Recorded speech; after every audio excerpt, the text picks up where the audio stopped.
Hi, my name's Jeff Turley. I'm in the Spanish department. I'm a linguist. I feel a little out of place here. And I appreciate that thoughtful and generous prayer. I don't think the word distinguished refers to me necessarily, but I do feel that, I don't know the other authors, but the person I'm introducing I feel is distinguished. If you understand that word to mean someone that stands out, and I think Allison Hill Fair stands out. I met Allison a couple of years ago.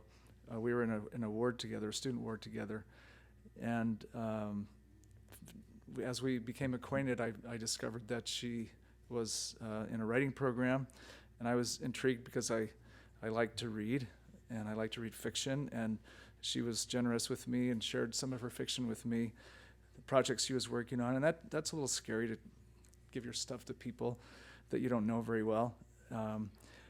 And I was captivated. I really responded. I really enjoyed Allison's work. I think you'll see in the work that in the story she's going to read to you today, that she does have a way of capturing very powerful, dramatic, life-changing turning points in the lives of her characters, but she does it in a very artful and a way that kind of sneaks up on you and doesn't bludgeon you over the head. It's nicely done that way, but in a way that responds to, I think, ways that everybody can relate to. She's, I guess, the little biography outside on the poster.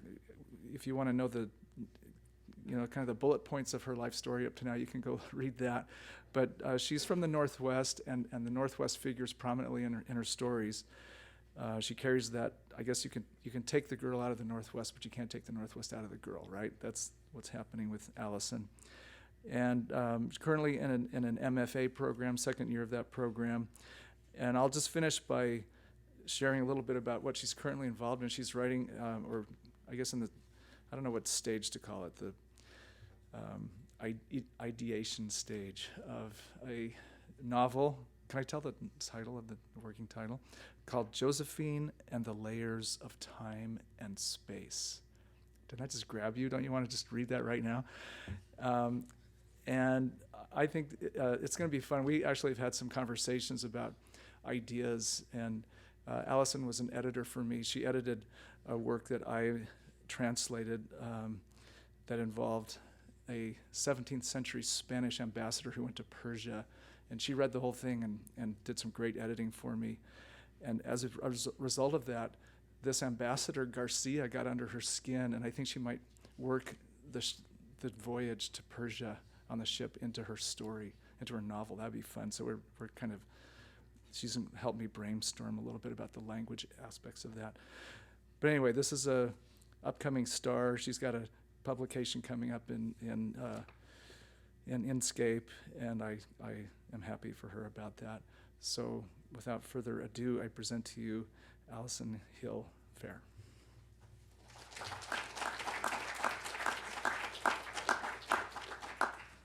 Thank you.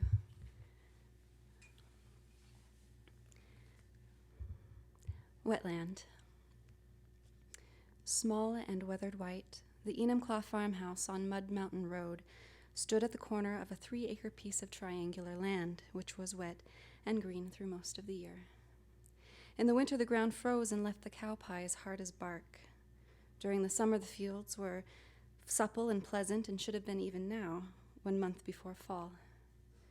But the first patch of fog had drifted in through the night and was so dense that when Mike Figueres leaned his belly against the farmhouse kitchen sink and squinted out the window, he grumbled.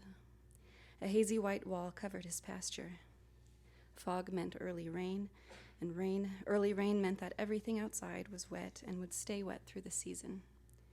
Mike's Prussian eyes and golden bangs lightened a shade in the fog's brightness, but the creases in his cheeks sank deep into shadow as he tightened his lips, a habit that had replaced smiling a few years back when he realized he was no longer married.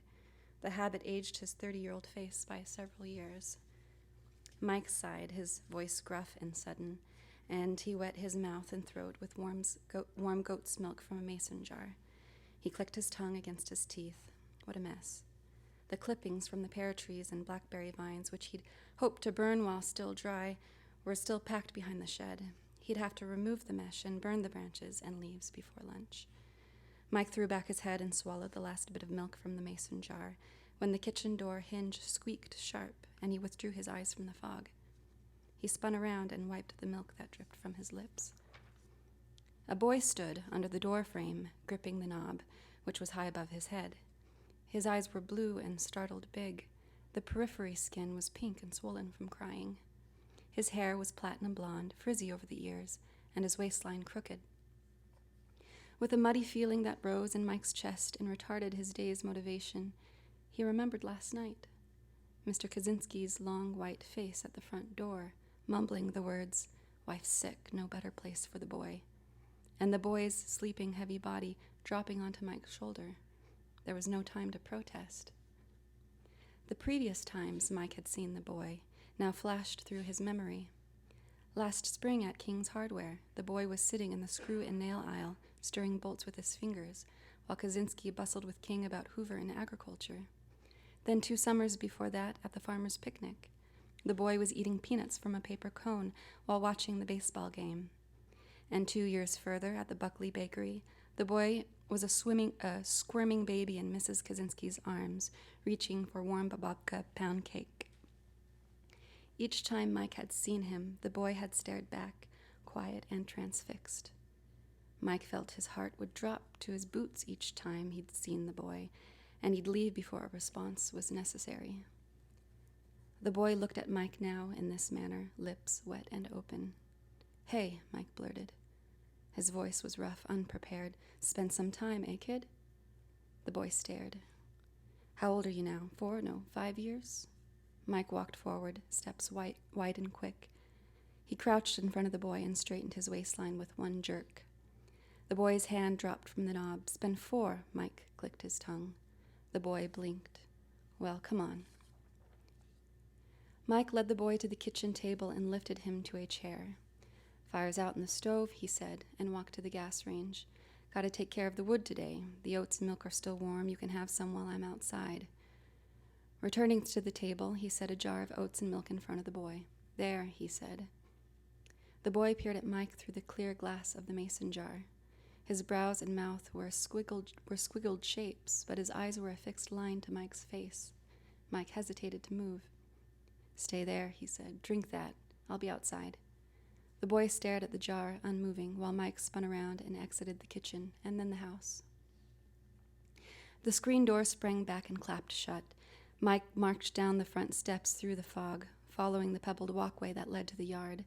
The haze cleared around him as he walked, and he could see only 10 feet of wet green grass in all directions. He thought of the boy, how much his face took the shape of his mother's, the same pink cheeks and long, graceful nose and dip of the eyes' inner corners. The air was cold and wet in Mike's nose and lungs. The lawn was muddy and clung to his boots. It grabbed his soles as he walked toward the shed, where he'd crammed the foliage between the back of the shed and the barbed wire fence. The long and knotted branches from the pear trees and blackberry vines now clogged the space with its thick and thorn-twined branches. Mike gloved his hands and pulled a group of branches to loosen the mess, but it stayed fixed. He pulled again, and the branches threw him back. "Damn it," he said. They'd been shoved too deep and too tight into the narrow space, and their stubborn response triggered a fit of anger in Mike's chest. Taking a breath, Mike leaned on the branches to think, and, while the scent of wet grass filled his throat, he thought of Anna again. He thought of how he'd wanted to give up on her because the timing hadn't been right, but she'd called him a stubborn idiot. She said that being nervous and emotional was part of who he was, but giving into it wasn't worth it. She said that if he waited for everything to be right before he enjoyed life, he'd always be miserable. He remembered how he'd tried to force himself to overlook the effect she had on him, her convincing powers, distractions he'd never experienced before. At first, she had seemed frivolous and easy to overlook. She was a girl who was too comfortable anywhere she was at, and it made him nervous. During wartime, she'd chat through her sanitary mask with Dairyland market clerks about petunias and Alice in Wonderland and transparent pie, trivialities. but he was surprised when she proved him wrong. He thought of the boy, the penetration of his simple countenance. He recalled his cheeks, which were dimpled too, like Anna's, but hers dipped down on both sides of her mouth, just under the pinks of her cheeks, at the slightest motion of her body. He remembered how her blonde hair would shake over her face when she got riled up, but her dimples always peeked through. Beautiful, Mike had finally admitted. Mike shook his head and went back to work.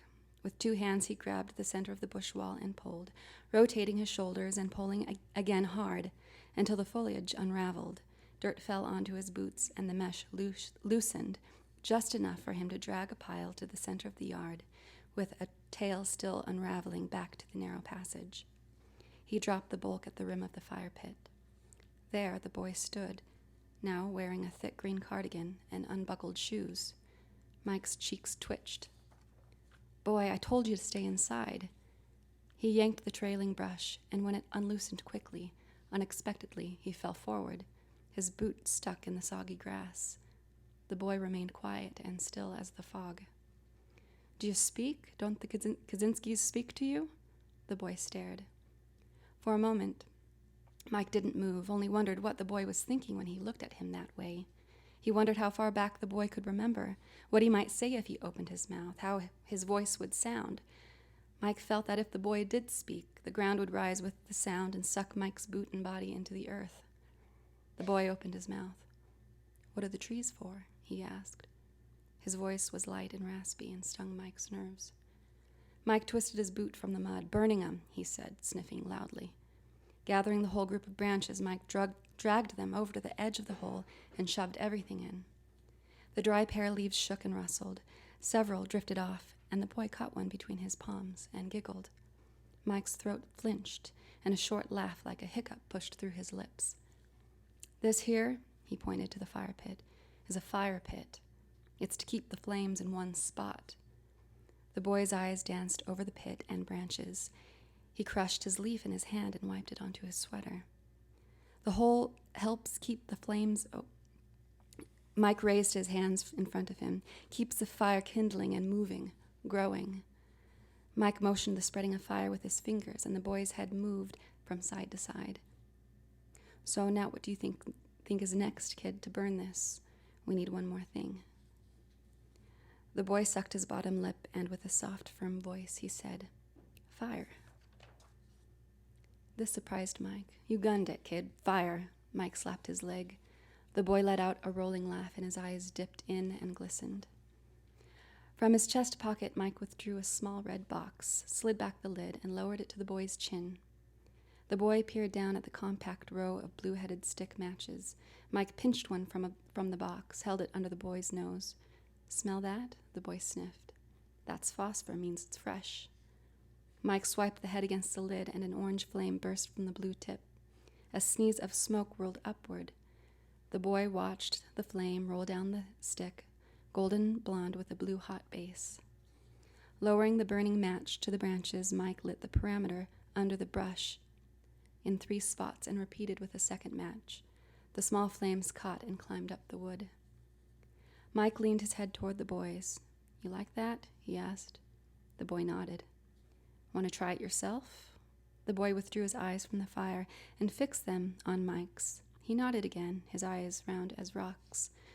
Mike saw his face reflected in the boy's irises. His face was white and creased. He thought of the night the boy was born, and the smell of wafting smoke mixed with the memory of gin on sour breath. Mike remembered looking at the doctor's trail of slush that his boots had left when he'd staggered through their house and into their bedroom, puzzled at the smell of alcohol on the doctor's mouth, but ignoring it. Mike remembered sitting at the kitchen table during the birth, comparing the fine grains in the wood to the fine grooves of his thumbprint to distract him from the moans, but wanting to go in when Anna's voice turned to pleads for help. He remembered imagining himself slamming down the door and boxing the doctor's ears, but convincing himself it was just a part of labor. And then Mike remembered the gentle plea Anna had made shortly after they were married. "Don't give in," she said. Don't sit under the flames if Rome ever burns. These words had echoed in his mind the day he had handed Mrs. Kaczynski the baby, having convinced himself he was not fit to raise a boy alone, despite what he knew would be Anna's objections. And he remembered as the boy had cried, trying to turn his inner ear from the things he knew she would most likely tell him. Now, watching the blaze, he could hear her words somewhere in the back of his mind, still fighting back. Soon the underside of the pile in the fire pit was bright and burning. Flames curled around branches and foliage. Leaves sizzled and turned to ash. Mike's cheeks burned. The boy looked small in front of the flames, his hair frizzing and waving in the wind of the smoke. The boy stared at Mike, waiting for direction to strike his own match. Mike's throat stiffened and he swallowed hard, nearly choking on the smell of charred wood. He squeezed the boy's shoulder. "You're too young to do it yourself," he said, and slid the red box back into his pocket. "Maybe next time, maybe." The boy nodded, and he and Mike returned their eyes to the fire. They watched the flames rise, the branches and vines slip and give way, and the leaves flutter and drift into nothing. White smoke rolled upward from the pit and spread out, pushing back the walls of the fog until much of the land was visible. The house and the shed, the wet green pastures, and Mike and the boy, two hazy silhouettes by the fire. Thank you.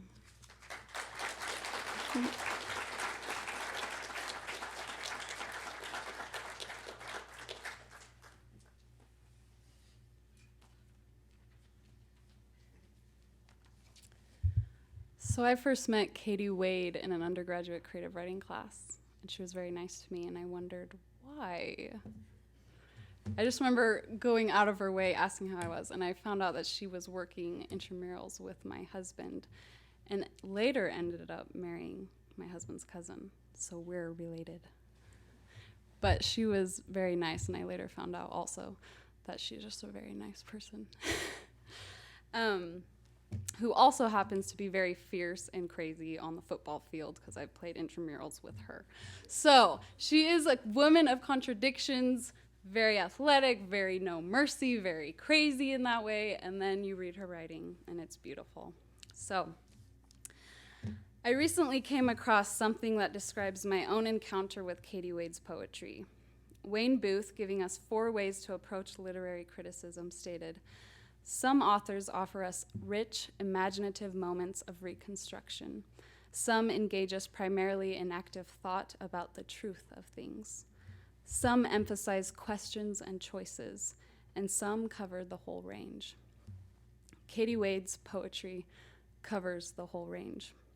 Her poems offer imaginative reconstructions that stay with and haunt her readers, engage us in thought processes that challenge our perceptions and understandings of others, and confront questions about life and death and meanings in seductive landscapes that prey through sounds of partial sunlight, reeds in a wicker basket, splitting worlds, and thoracic caves. For this reason, it is no wonder she has had so much success as an undergraduate and graduate student, publishing short stories and poems in Inkscape, The Grid magazine, and Literature and Belief. She is also the recipient of the Hart Larson Poetry Award, the Academy of American Poets Prize, and the Carol Barnes Poetry Award. She has also placed twice in the Vera Hinckley Mayhew Poetry Contest. Lance Larson, who was recently named the Utah Poet Laureate, said of Katie's work, "Katie's poems have a fierce generosity to them. Rather than constantly take her own emotional temperature, she looks out at the world and waits. Sooner or later, the world looks back. These moments of first exchange are the ones she captures in her poems, when the other is caught unawares in all her gorgeous contradiction. The lens Katie looks through is empathy." Faculty, students, friends of the English Reading Series, today we are invited to see through that lens. May we leave transformed because of it.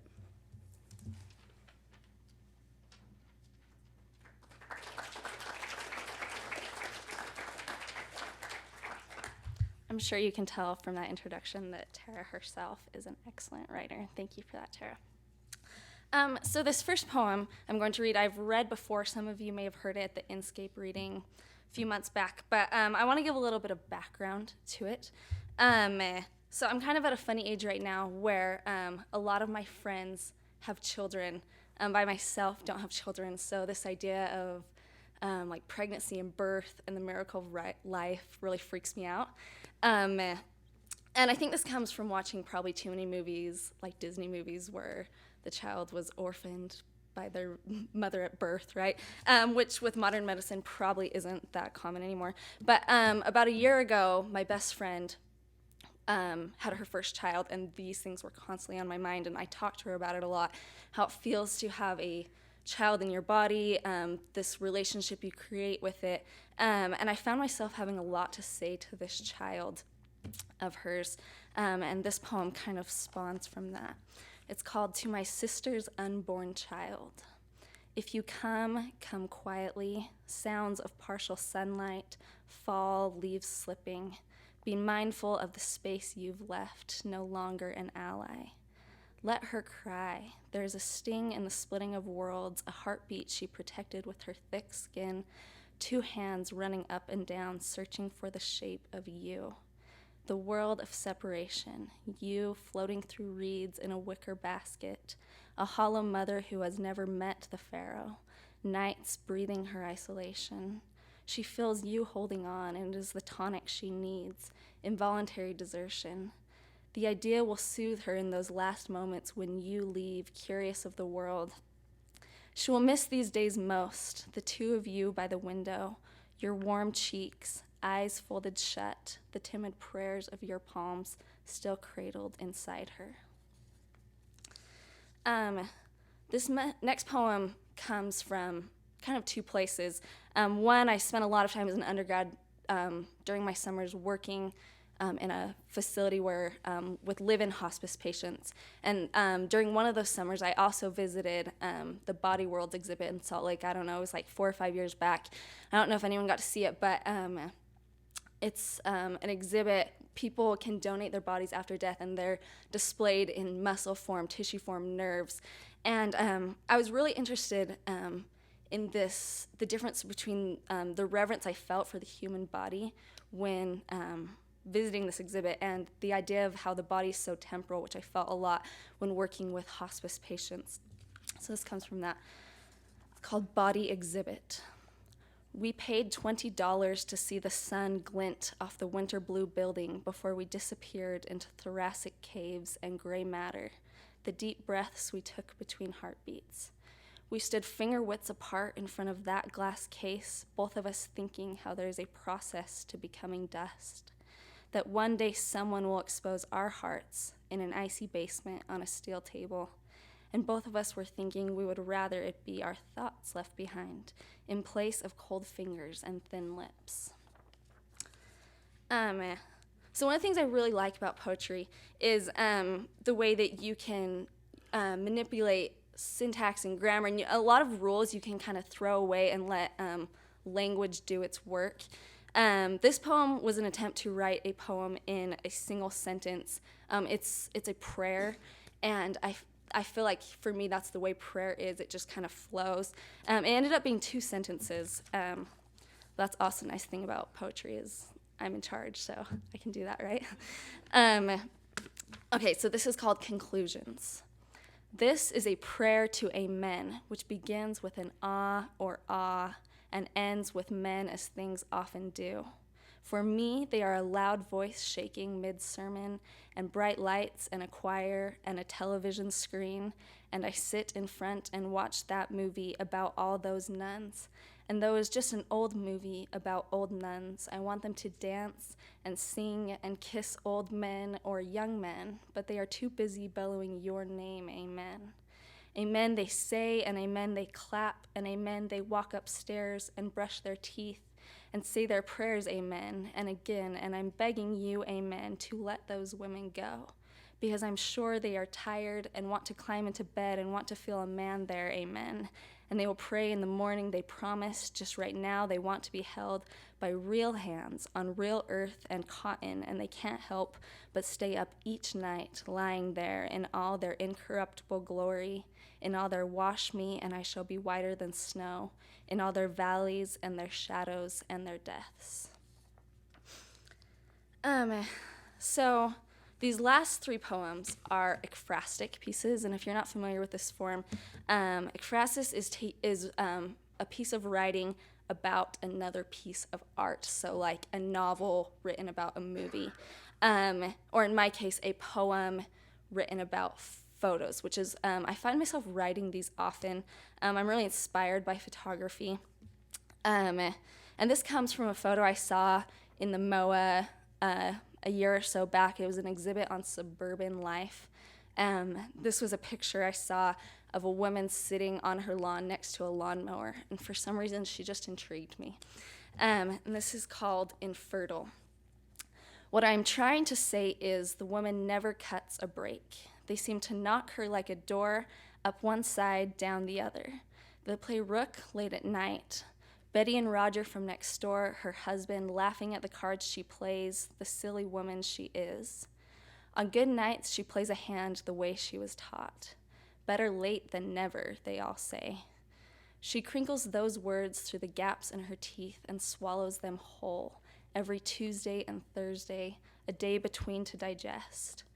The real scene, the one we remember, is in her front yard and they are laying sod. In this scene, the woman is the dirt. She's the worms just come up for a summer rain, the seed she has watered and just won't spring up. She is all of these things, and she is kneeling there as if to pray, only she does not pray. Her face, docile and spent, she thinks of lying down so the squares of sod slowly cover her until there is just a woman's shape in the grass they will mow over on Saturdays. This next one is, again, an ekphrastic piece. One of the things I really like about photography, so with paintings, right, you look at a painting and you think that's beautiful. You think of the artist and you think that artist did a beautiful thing.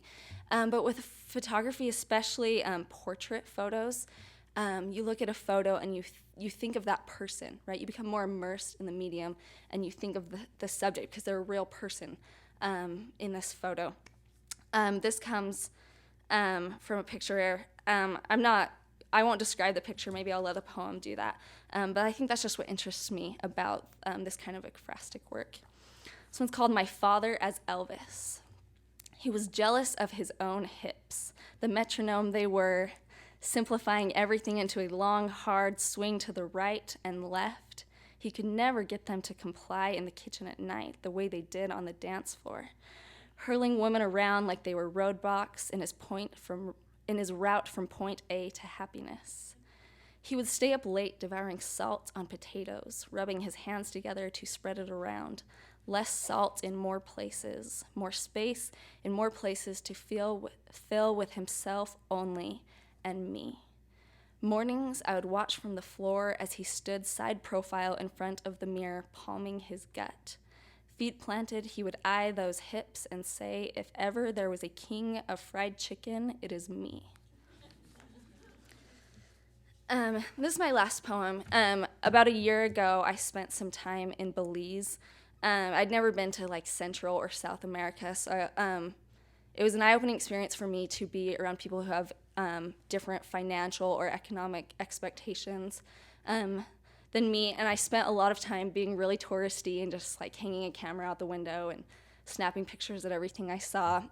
When I got back home and uploaded them all to my computer, I had a lot of pictures of like the ground or like my finger in front of a lens. They weren't very good pictures, but one picture really stuck out to me. I was trying to take a picture of this old house that was kind of leaning, had trash around it, but just as I was about to take it, a man rode by us on his bicycle. And so everything in the background was kind of blurry, and he was like perfectly clear and looking straight at me, and it was a really intriguing picture. And I thought about him a lot, and I almost like wanted to talk to him. So this is my attempt at a conversation with this man.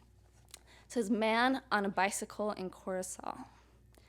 He asked what I found most intriguing, and I said the oil on your back, the way it slides water, feeding the pool you first drank from. The bicycle is his home. That pool is his home. I assume he knows all animals, assume people this close to earth soak creatures through their pores, chicken in their bloodstream, small worms crawling the inside walls of a neck, everything hollow to fit. He pedals squints of spokes, breath dust crawling the base of his chin. I say, life does not slide through me this way, long turns of a wheel. He says his toes are tired, his knees tired, but the body between still pumps. He says last night everyone came, fingers, buckling fingers. To him they came, and it was a prayer the way they moved their lips. Those hands clutching tires of the bicycle god he was. They wanted those tires in a violent way, riding away from them, fingers in a pliant heart. Thank you.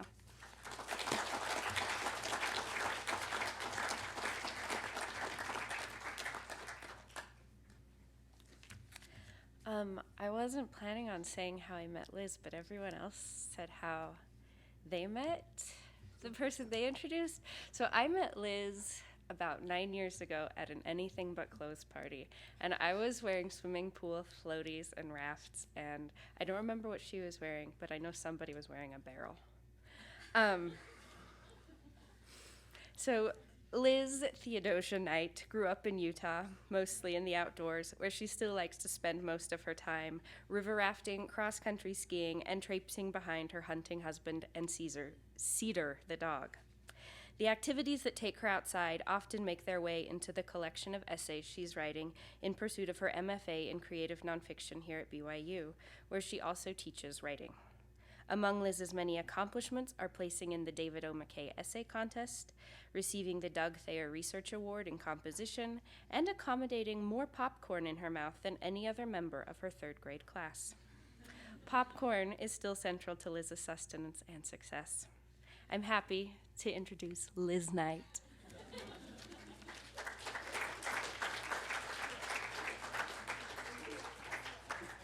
I've been hoping all semester that somebody would do the jazz hands. Finally got Bess to. And that was actually me in the barrel. I wrote this essay in part about an early river running pioneer, a man named Buzz Holmstrom. And I've prefaced several sections of it with his writing, mainly taken from the journals that he kept during his experiences on river trips. So I hope that doesn't get confusing. This is called Rivers. Now is the time of year, when the days are shorter and the nights longer, that I think most about rivers. There's a bigger window of time in which I feel justified in being in bed, and my skin fades to a mottled white. There's snow on the ground, and today at least, snow blowing through the streets. It's cold. I love this time of year, but the desert rivers are still flowing, and this haunts me as I lie in bed at night. The spell of the canyon is awfully strong, and it holds something for me that I know it will never give up. Buzz Holmstrom, 1938. It must have haunted my father, too, in the early 1980s. He was starting to run rivers with friends, borrowing an old Army surplus raft from one of them. They referred to this raft as the Gray Ghost, perhaps for the color or perhaps for the eerie hissing noise it made as air escaped through the hundreds of tiny leaks in the rotting fabric. It required additional inflation several times a day. Early one morning on a Green River trip in the high water of 1983, two young men went down to the river to inflate the boats that had lost air overnight while my dad and the rest of their group were cooking breakfast.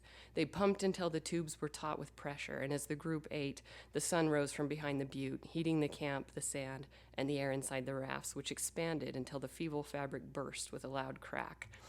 There was not sufficient glue or patch material in the entire canyon to revive the Gray Ghost, nor was there any way to safely carry its remains out of the canyon, especially given the already heightened danger of the record high water. There was nothing to do but fold it up, carry it out to Chest Deep River, and give it a burial at sea.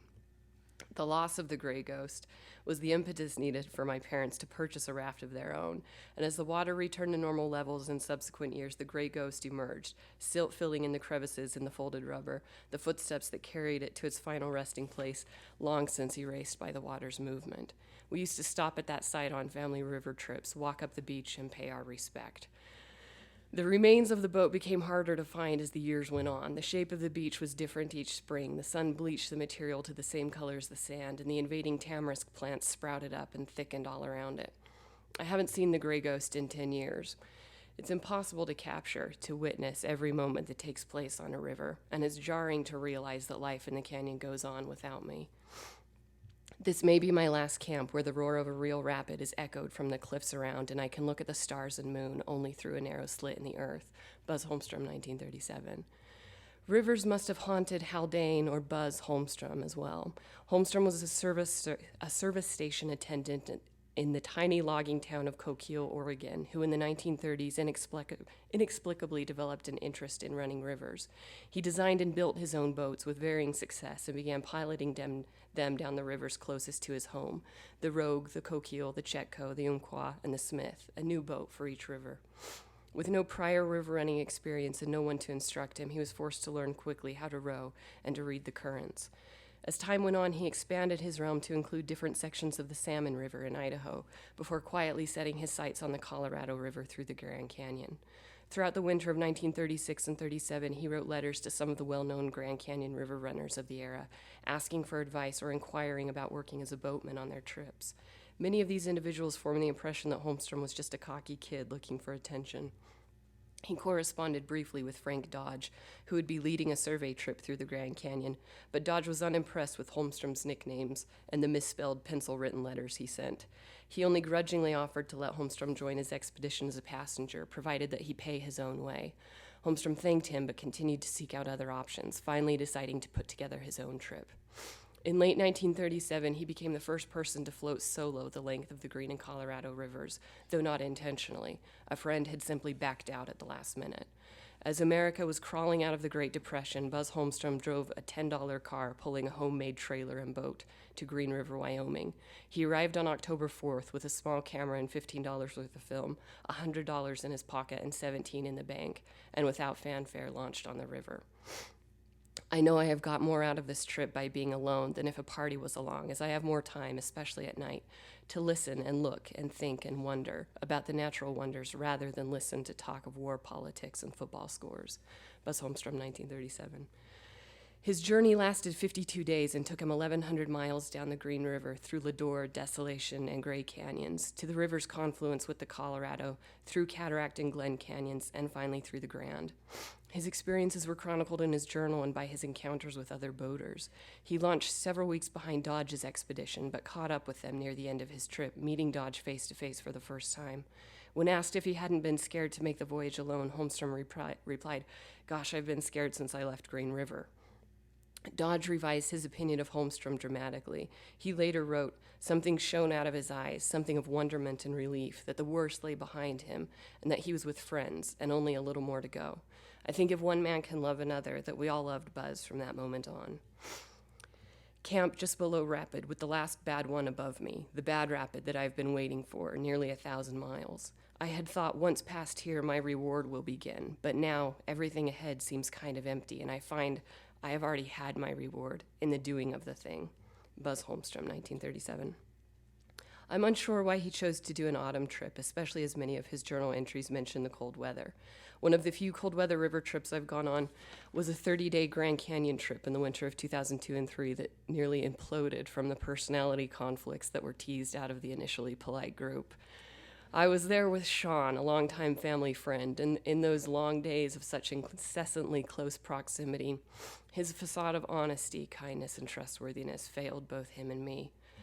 There are different ways to love both rivers and people, and some are selfish. By the end of the first week, our lengthy friendship had dissolved, but there was nowhere else for me to go. He and I spent the days sitting on the same boat in silence or tense conversation, and the evenings avoiding each other in camp.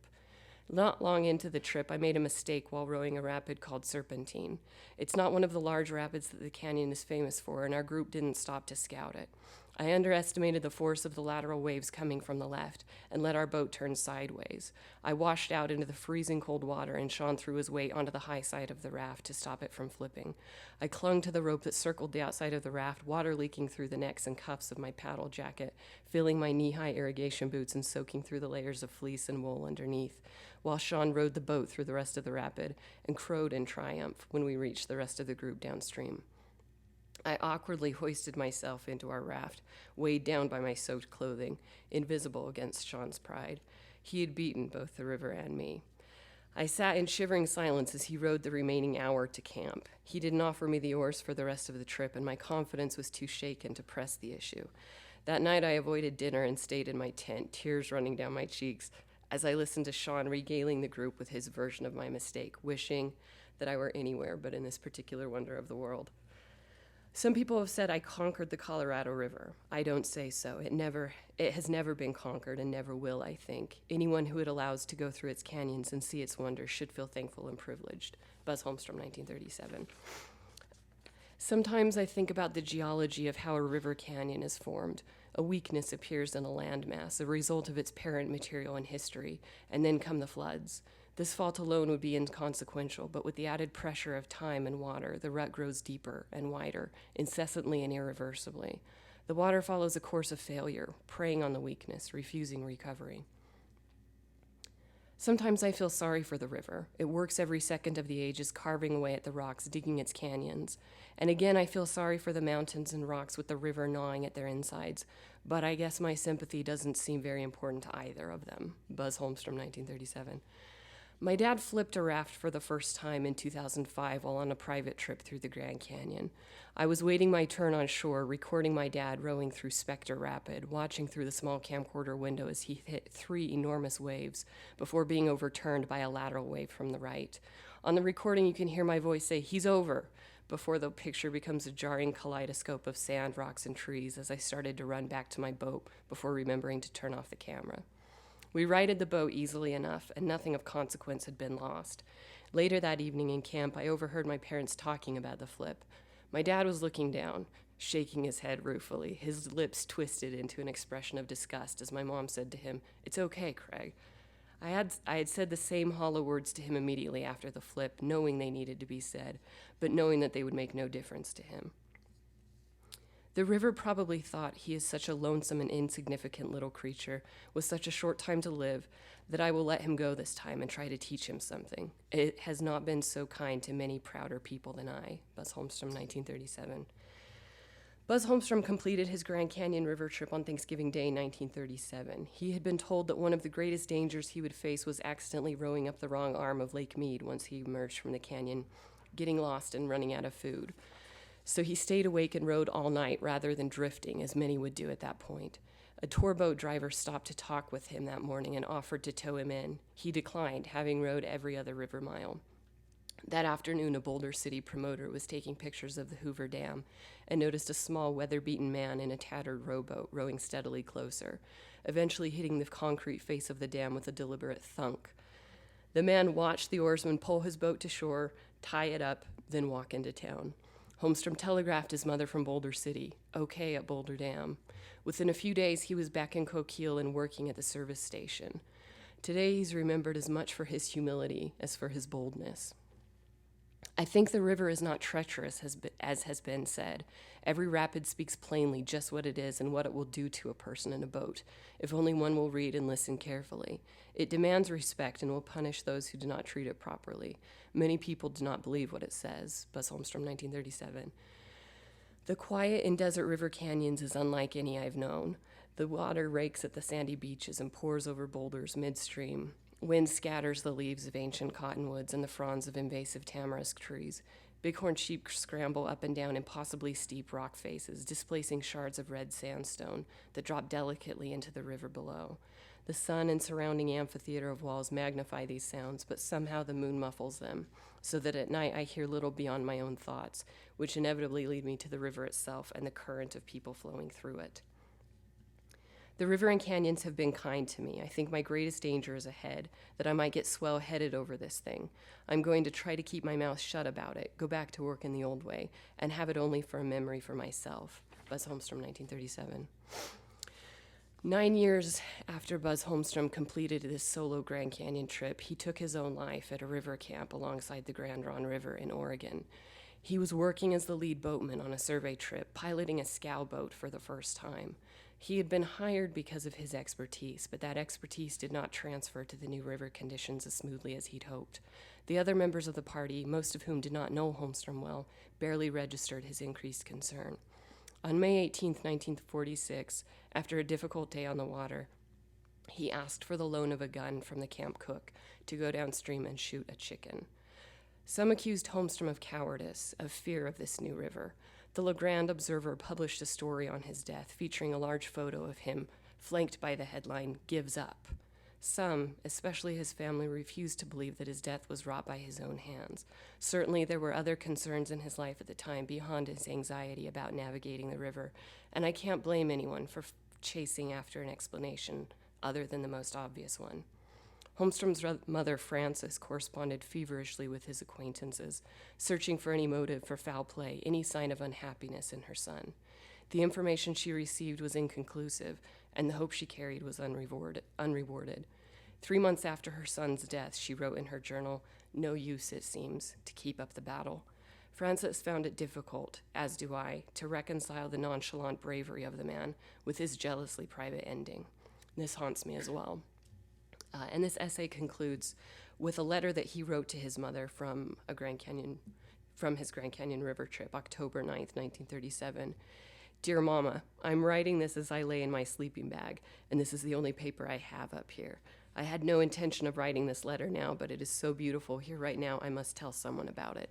I am camped on the left bank of the river and have my sleeping bag in a little level place I scooped out in the sand among the rocks. The fire is flickering up and down behind me and throwing flashes of light on the mountain cedar tree just above me. It has many dead limbs on it and looms up kind of ghostly, but pretty too. Just beyond the mesquite and almost over me is a big pine tree outlined clearly against the sky with many stars twinkling through its branches. And over here the stars really do twinkle. I can hear that miserable Red Creek rapid roaring back up the river, the voice of another downstream, but it doesn't seem so unfriendly. Little waves are slapping on the sides of the boat. The compartments act on the principle of a drum. A whiff of smoke from the dying campfire blows over here once in a while, but I don't mind. I can see the rim of the canyon walls on both sides of the river, black and jagged against the starlit sky. Well, Mama, I wish you were here, and I believe if you were, you would say it is pretty good too. Love, Buzz." Thank you.